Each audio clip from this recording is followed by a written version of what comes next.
जर आपल्याला तण होऊ नये शेतात वाटत असेल आणि तणापासून जर सुटका करायची असेल तर एक साधा सरळ सोपा उपाय आहे की असंही आपण पुढच्या वर्षी तण होऊ नये, ह्यात जे तण झालेलं आहे त्या तणाचं बी झालेलं असतं तेच बी पुन्हा जमिनीत पडतं आणि ते पुन्हा पाऊस पडले की उगवतं आणि पिकाला नुकसान.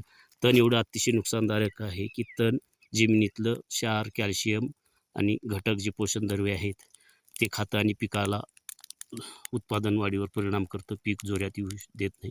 त्याच्यासाठी हे असं जे गवत आहे, तण आहे बेकार, जे शेतीस धोकादायक, अशा ह्याला आपण जाळून त्याचं जाळल्यामुळे ती तण आणि त्याचं बी पूर्णपणे जळून जातं आणि नाहीसं होतं.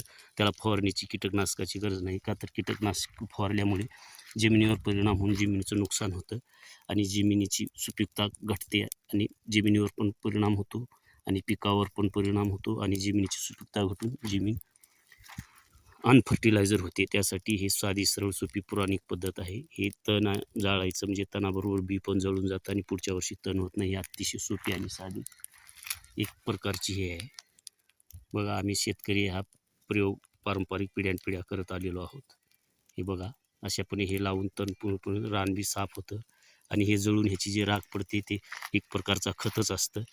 ते खत म्हणजे सुपीकता वाढवतं जमिनीचं आणि तण मरतं, बेकार तण हे ते निघून जातं. हे अतिशय तणनाशक फवारायची गरज नाही, जमिनीची सुपीकता घटवायची गरज नाही, जमिनीवर रासायनिक औषधे फवारल्याने सुपीकता घटते, परिणाम होतो, जमिनीची ताकद शक्ती कमी होते. पण हे असं केल्यामुळं ताकद कमी होत नाही, बियाचा तणाचा विनाश होतो आणि उलट सुपीकता वाढते. बघा, ही अतिशय चांगली पद्धत कशी आहे. तर ते वडील आहेत आमचे, प्रत्यक्ष हे करत आहेत.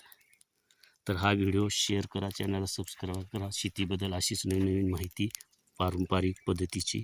आता ती राख जी तिथं झालेली आहे, त्या राखावर एवढं भारी पीक येणार, हे जे आता मी राख दाखवलं, एवढं पुढच्या वर्षी पीक चांगलं येतं, तिथे सुपीकता वाढते. तर अशा पद्धतीने शेतीची मेहनत करा, कमी खर्चात, शून्य खर्च आहे या पद्धतीत. हे बघा.